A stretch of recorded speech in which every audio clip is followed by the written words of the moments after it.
Sejam bem-vindos à DPN e a nosso quadro especial de histórias automotivas. Hoje vamos falar de um carro icônico, de uma lenda de rally. Para isso, eu preparei um material especial que eu vou compartilhar a continuação com vocês. Se você gosta mesmo dessas histórias automotivas que mexem com nossa paixão por carros, você está no canal certo.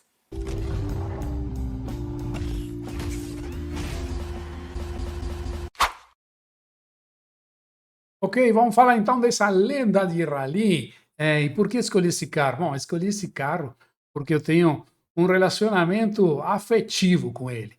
Foi com ele que eu comecei a fazer as minhas primeiras experiências de dirigir um pouquinho mais alegre, vamos dizer assim, um pouquinho mais rápido, de vivenciar essa transferência de massas, fazer curva, fazer o slideway esse controlado, enfim. Por quê? Porque esse carro permite isso, porque esse carro nasceu para fazer esse tipo de condução. Claro que não estou incentivando a ninguém que faça isso, eram outros momentos. Eu tinha a sorte de morar em uma cidade balneária no Uruguai que tinha caminhos, estradas de terra. Então, esse carro nasceu para esse piso, nasceu para andar rápido de lado nesses caminhos de terra, ok? Eh, mas para falar dele, nós precisamos dizer de onde que ele vem, porque se ele se chama Escort MK2, obviamente que deve existir um MK1. E é esse aqui que está na tela, que vocês estão vendo. O MK1, justamente, ele traz basicamente a base mecânica do que foi o MK2. Tá? Um carro com as linhas um pouco mais arredondadas, porque é um carro do finais dos anos 60, um carro do ano 68, então, que tinha outro estilo, outras linhas, que não deixa de ser um carro extremamente bonito e também com uma cara esportiva. Um carro de extremo sucesso no rally. Hannu Mikkola, por exemplo, cansou de ganhar corridas e campeonatos com esse carro. Na verdade, os finlandeses em geral, todos eles andavam com esses carros de tração traseira e não tinha quem ganhasse um campeonato nos anos 70, anos 80, até começos dos 90 dos finlandeses. Eles dominavam o mundo do rally. Como sempre, esse carro, você vai ver qualquer imagem, qualquer vídeo, qualquer foto, sempre numa atitude esportiva, sempre andando rápido, sempre de lado, voando, fazendo curva rápida. Não só no rally, como vocês estão vendo aqui à direita também, o MK1 participava e muito bem das competições de pista. Naqueles anos existia o tal do Grupo 5, na Europa, corria em Nürburgring, em Silverstone, enfim, todos aqueles autódromos tradicionais da Europa, a categoria de carros de turismo, vamos dizer assim, mais elevada que tinha naquela época, onde estava BMW com 2002 Ti, tinha Alfa Romeo GT, GTA, tinha Mercedes, e tinha a Ford com os Escort, tinha a Ford também depois, em uma outra categoria, com os Capri, enfim. E esses carros aqui voavam. Vocês vão vendo lá esses paralamas ensanchados lá, não sei o que, entrada para ventilar freio. Esses carros já tinham uma carinha de mal, né? Ele andava muito, esse MK1, nas pistas. Mas não era um carro que exclusivamente nasceu para as pistas. Estão vendo aqui todas as versões que foram lançadas, começando com carros de 40 HP, carros de motores bem mais fracos, 1.000 centímetros cúbicos, 1.100, 1.300, 1.500. Eu tenho lembranças também, caso meu avô tinha um Escort 1.3 dessa linha, MK1, ele era a versão também Sport, e era um carro espetacular. Cor laranja, me lembro agora, o painel de instrumentos com os pequenos reloginhos que tinha, já um volante legal, o câmbio já era basicamente o mesmo que vamos ver no MK2, o motor parecido aqui era Mini 300, a grande maioria deles eram um árvore de comando no bloco e 8 válvulas, apesar de que já estamos vendo aqui que tinha um Escort Twin Cam no ano 71 de 1600, que já ia com dois comandos de válvula no cabeçote com 105 HP. E no finalzinho aqui nós temos também Escort México. Esse carro é icônico. Quem tem um Escort México em boas condições vale uma nota hoje em dia, em qualquer país do mundo. Tá? E temos também as versões RS 1600, RS 2 litros. Vamos falar dessa família de pura sangue da Ford dos RS, mas agora com MK2. Bom, chegamos então no MK2. Mudaram as linhas, mudaram as características mais estéticas do carro. Ele segue o legado do MK1. Ele tem um desafio de manter um carro altamente esportivo, altamente que rende bem na terra, que rende bem no asfalto, que pode andar na rua, mas também pode andar muito bem no campeonato mundial de rally, num campeonato de turismo de pistas, e que também vai ter versões de motores de menor potência, por exemplo, 1.1, 1.100 centímetros cúbicos, Escort Saloon, esse aí, nós tínhamos, não tínhamos, né? Na Inglaterra existia tanto o Escort com a versão perua, existia Escort também, a versão tipo furgão também, porque era um carro extremamente nobre, resistente para o trabalho do dia a dia, então surgiram versões também de trabalho da linha Escort. Mas aí também já passava a ter o GL 1300 e o GL e o Sport, que saía na versão 1600 e 1600 GT. O Escort Guia também, que vocês estão vendo aqui, Guia é um fabricante alemão de carrocerias que também fazia muitos trabalhos para montadoras, não só para a Ford. Ford, numa época, utilizava bastante Guia para fazer uma versão mais de luxo, mais tipo sedã, tinha um teto de vinil, tinha acabamento de madeira, fazia uma versão um pouquinho mais de luxo, nem tão esportiva. Então existia também a versão Guia do Escort, a maioria deles eram 4 portas. E aí temos também o Escort RS, a família pura sangue dos RS que vamos falar. Já tinha o RS México 1.600 centímetros cúbicos com um único árvore de comando no bloco, RS 1800 motor BDE, vamos falar um pouquinho que é esse Cosworth BDE, e RS 2000 também com um único árvore de comando, ok? Beleza. Que características tem esse carro aqui? Porque eu vou me deter um pouquinho, porque esse aqui é o Escort 1.6 Sport. É aquele carro que eu falei que eu tenho um relacionamento afetivo. Foi nele que comecei a dirigir um pouquinho mais alegre, como eu digo. Foi nesse volante que vocês estão vendo aí. Olha esse volante, tinha uma pegada, já era esportivo hoje esse carro. Imagina no final dos 70, começo dos 80. Esse carro, esse painel, esse motor. Esse motor, você só olha aqui o cofre do motor e vai dizer, não, mas esse motor parece um motor pequeno, é 1.6, não é tão grande assim. Tá? Não parece que não faz mal a ninguém isso aí, que não vai ser nada esportivo, parece que está escondidinho aí dentro, sobra espaço para todo lado. Sim, de fato sobrava, era até bem gostoso trabalhar nele, o espaço não era um problema, mas o motor tinha uma característica que vamos entrar agora em detalhe, que vocês vão ver, muito legal. E a carroceria, aí, meu amigo, não dá nem para falar. Como eu digo, assim, você olha essa imagem, esse desenho de um MK2 parado, está parado o carro e já tem atitude, já tem presença de carro esportivo, já tem cara de quem anda rápido, mas esse carro não tem só cara de quem anda rápido, ele anda rápido de verdade, por mais que o motor parece ser pequeno, mas não é. Aqui nós temos um carro em corte, um 4 portas, talvez seja um guia isso aí, mas a mecânica do 1.6 Sport era exatamente a mesma. E nós vemos aqui, primeiro que nada, estamos falando de um carro de tração traseira. Nós temos feixe de mola aqui atrás, tá? Com eixo rígido. Aí vocês vão pensar, então, é tipo uma picape? Não, meu amigo. Ele tinha uma característica, apesar de ter eixo rígido e feixe de mola, de ter uma pisada, a forma, ele não perdia facilmente o contato do pneu com o chão. A forma que ele fazia curva e estava sempre transmitindo, para ele perder transmissão ou para ele perder aderência na traseira, era difícil. Por mais que você veja ele andando muito de lado, é um slideway controlado sempre. Então, esse eixo traseiro sempre foi um diferencial de performance também desse carro, por mais que muitos possam pensar, ó, é uma tecnologia superada. Obviamente, quem vai construir um carro super esportivo hoje em dia não vai colocar um eixo rígido e um feixe de mola. Vai nessa Escort, isso funcionava muito bem.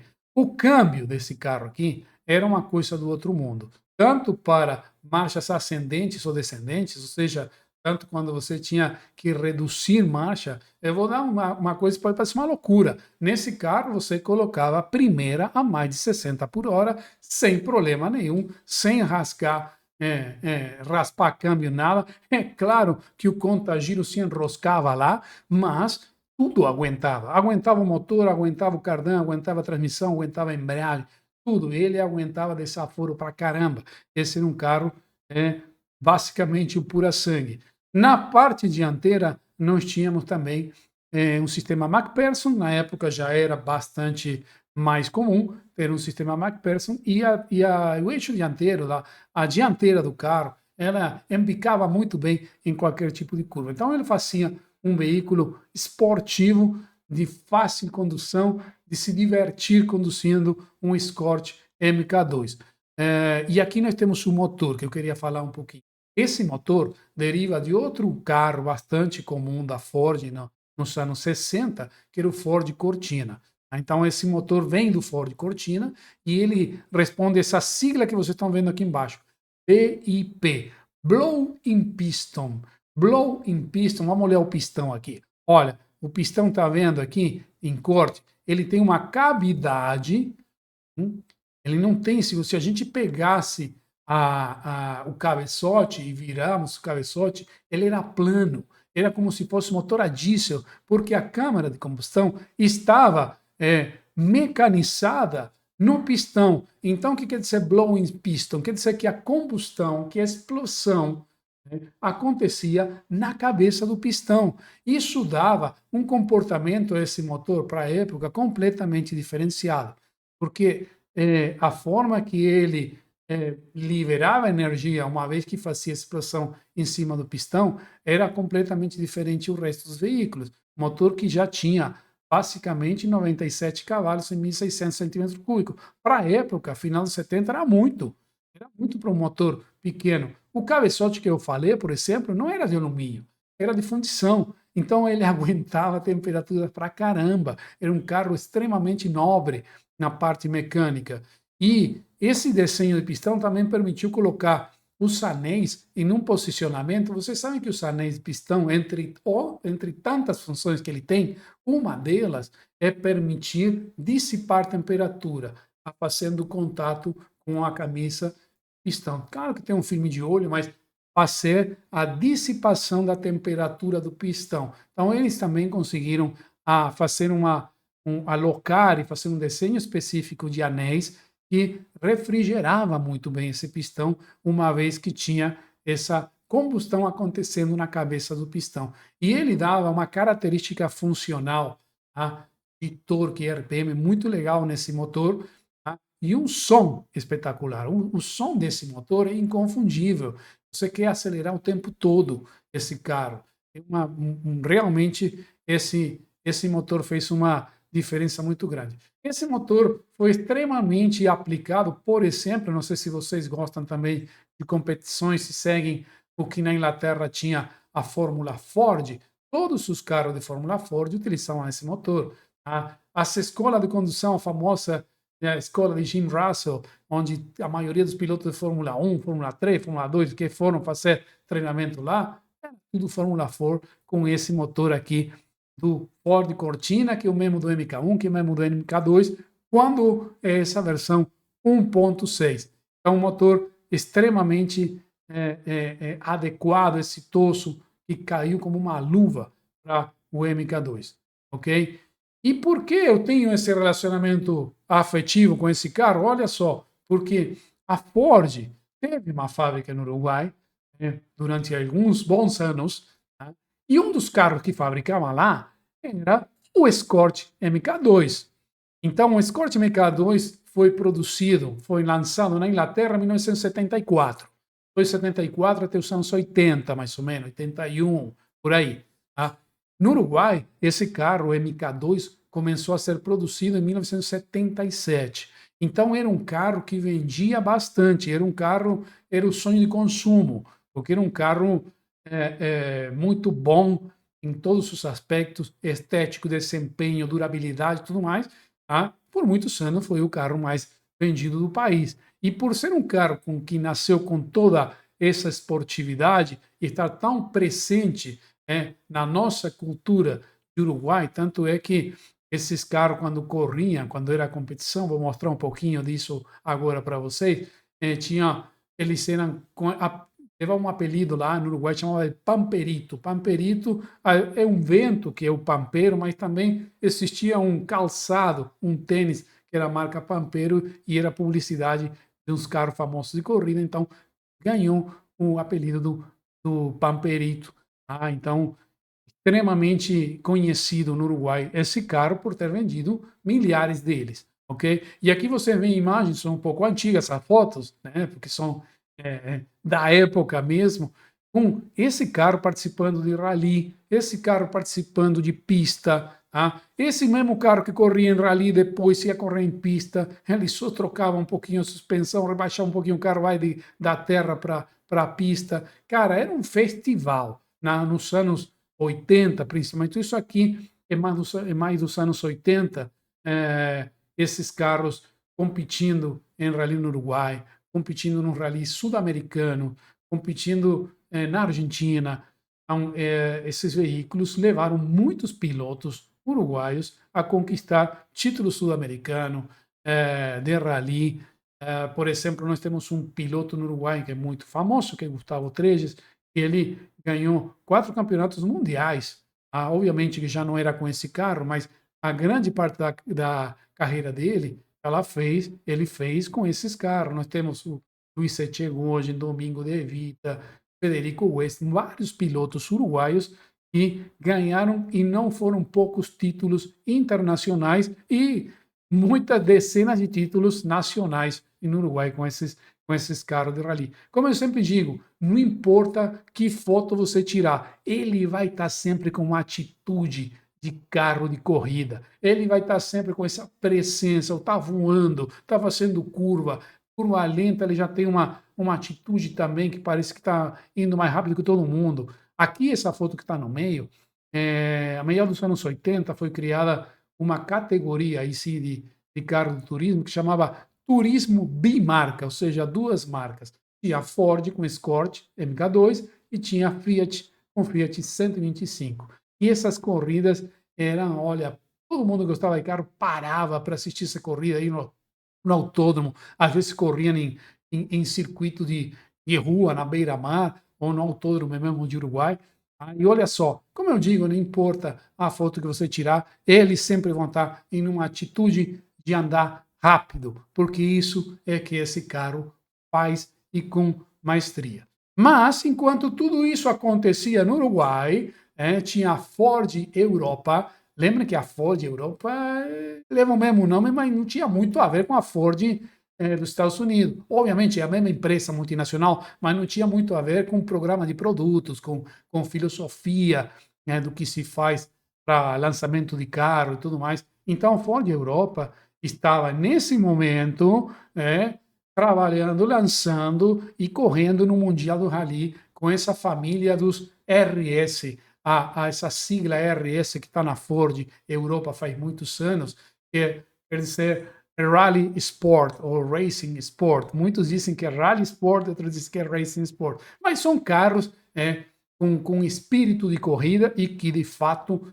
vão depois para as pistas ou para o rally, ok? Nesse caso estamos falando do Escort 1.8 RS.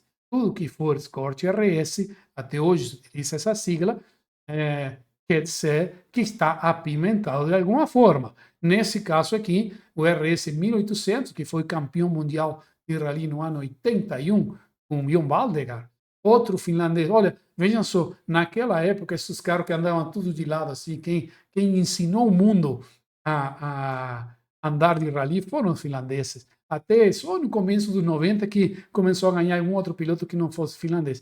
Depois não tinha com que dar nesses caras. Ari Vatanen, Juha Kankkunen, Bjorn Baldigar, Stig Blomqvist, todos esses caras finlandeses não tem com quem ganhar desses caras aí, ok? Ou nórdicos, né? Às vezes não era só finlandês, nórdicos também, Suécia e Noruega também não ficava para trás. Legal. Olha, RS 1800, produção 75 ou 77, o motor 1834 centímetros cúbicos, DOHC, Double Overhead Camshaft. Quer dizer que tem 2 árvores de comando no cabeçote. Uma potência de 115 HP, uma velocidade máxima de 181 km por hora, 0 a 100, 8 segundos em moedas, ok? Tinha também o RS 2000, e olha a curiosidade, né? Ele é um pouquinho mais novo, 7680, mas ele tem menos potência, 110 HP, sendo um motor 2.0. Por quê? Esse é um motor single overhead camshaft, ou seja, um único árvore de comando no cabeçote. Ele não era um motor super potente, também 110 cavalos para aquela época era bastante bom, tá? Mas o RS 1800 é o que realmente se utilizava, como que está mostrando aqui a figura aqui ao lado, para competições de rally. Ok? Aqui nós temos a imagem deles. Olha, em cima o RS 1800, embaixo o RS 2000. Muitos dos RS 2000 saíam também com essa frente um pouquinho mais inclinada. Eu, particularmente, eu gosto mais da frente plana, essa aqui, do tradicional MK2, mas essa também é uma versão bem bonita. Ok? Aqui nós temos uma imagem em corte desse motor. Esse motor é um motor derivado não, é um projeto feito pela Cosworth para Ford, ou seja, é um Ford Cosworth. Naquela época, lembrem que a Ford tinha uma participação acionária e não era pouca na Cosworth. Então a Cosworth fazia basicamente motores para Ford. Aquele motor de Fórmula 1, final dos anos 70, começo dos 80, na verdade o Cosworth DFB é dos anos 60 também, mas cansou de ganhar nos anos 70, entrou nos anos 70 e era a mesma Cosworth nesses anos que estava desenvolvendo esses motores aqui para o Escort. Okay? E que características tem esses motores? Olha, saíram várias versões. Nós vimos aí, basicamente, esse 1800 estava utilizando o motor BDE, tá? E o BDG também, tá? E várias versões aí. Aqui nós estamos vendo nessa tabela, não vou ler todos, toda essa família Ford Cosworth sempre começa com a sigla BD. A BD quer dizer aí Belt Drive, ou seja, correia, o cinto, né? Correia condutora, correia de transmissão. Esses motores, todos os BD, do BDA, BDB, C, D, E, F, G, são todos motores de 2 comandos de válvula no cabeçote com correia dentada, desenhados e construídos pela Cosmo. Na verdade, são evoluções da mesma família. E aqui vocês estão vendo o ângulo em que está colocado também o tubo de admissão, já dá para entender também qual é o ângulo da válvula, dá para entender também a saída de escapamento do outro lado, que é um motor que segue, vamos dizer assim, as premissas construtivas do próprio Cosworth de Fórmula 1. E aí nós temos, como você pode ver aqui, versões 1.6, 1.7, 1.9, 1.8, até 2 litros. Já as mais antigas, com 120 cavalos, mas já depois já vai 200, 130, 145, 275 cavalos, e aplicações que vão desde os carros de rally até motores, até carros de fórmula, seja a Fórmula 2. A Fórmula 2 naquela época era extremamente competitiva, a antessala da Fórmula 1, com motores, como estão vendo aí, 240, 150 cavalos, até a Fórmula Atlantic, que também competia lá nos Estados Unidos. Então, toda a família de motores BD Cosworth foi o que levou a criar essa lenda que são o Escort RS, essa lenda de rally que nós estamos vendo aqui. Vejam só, muitos deles já em determinado momento, os primeiros serão carburados, depois começaram a equipar com sistema de injeção. E naquela e outra série que a gente está falando da história de injeção eletrônica, nós falamos, não especificamente desse carro, mas falamos da injeção Kugel-Fischer, né? O Kugel-Fischer. Essa Kugel-Fischer é a que está equipada aqui nesse Escort aqui, com motor BDE, provavelmente. Olha só, nós temos correia dentada e uma correia pequenininha que está dando movimento a esse eixo aqui, ampliado aqui do lado direito. Esse parece um eixo cardan, que vai dar movimento a essa bomba hidráulica, essa bomba de injeção de combustível, de gasolina. Então, esse motor também ganhou um pouco mais de potência ainda com a incorporação da injeção da Kugel-Fischer, que já aplicava no Escort RS de competição. Muito bem. Uma coisa interessante, veja, esses carros continuam até hoje, obviamente que não estão sendo produzidos pela Ford, mas estão sendo ou restaurados, ou já existem também muita matriz, muito painel, então carros às vezes sendo construídos do zero. Por quê?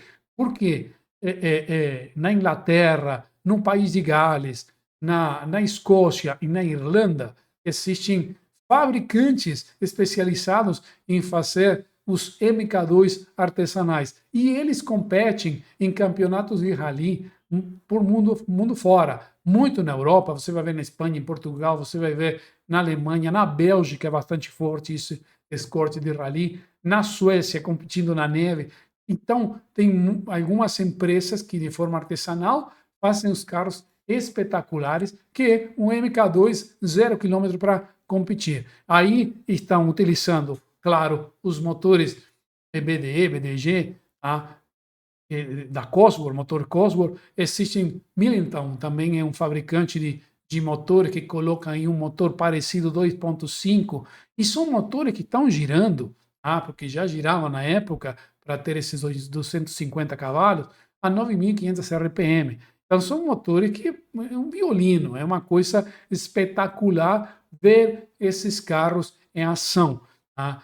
É muito, muito gostoso de ver. E aí que está, hoje estamos em 2024, essa lenda do rally que começa no ano 74, com o MK2, estamos falando. Se a gente pegar já do MK1 é mais, já são 50 anos de rally e continua ganhando campeonato. Por quê? Porque, como eu estava falando, na Europa existem vários campeonatos onde participam o Escort MK2, já nessas versões reestilizadas, reconstruídas, mas seguindo exatamente as medidas originais. Você vai ver pilotos que competem hoje no Mundial do Rally, que muitas vezes entram para competir nesses campeonatos. Tem o Peter Sorber e o filho dele, tem, sei lá, Latvala, tem vários outros pilotos, inclusive que o Dani Sordo, muitos deles que são ativos hoje no Campeonato Mundial de Rally, que utilizam esses veículos para participar de algumas provas. Por quê? Porque, como eu falei no começo, isso aqui é uma academia de rally. A melhor forma de descrever o que é um Escort MK2 é uma academia de rally. Aqui aprende a dirigir em slideway controlados, andar rápido, a voar com o carro, a frear certinho, a entrar em curva com muita aderência, com baixa aderência, piso de asfalto, piso de terra, de neve. É uma verdadeira academia de rally, não é um simulador, é um carro de verdade. E, aliás, vou fazer o seguinte para fechar esse vídeo aqui. Vou deixar para vocês umas imagens desses carros que estão andando com esses motores a 9.000, 9.500 RPM e controlando esses slideway, andando também no asfalto, impressionando, fazendo a gente vibrar, porque é um carro realmente icônico. Fica com as imagens e eu vejo vocês no próximo vídeo.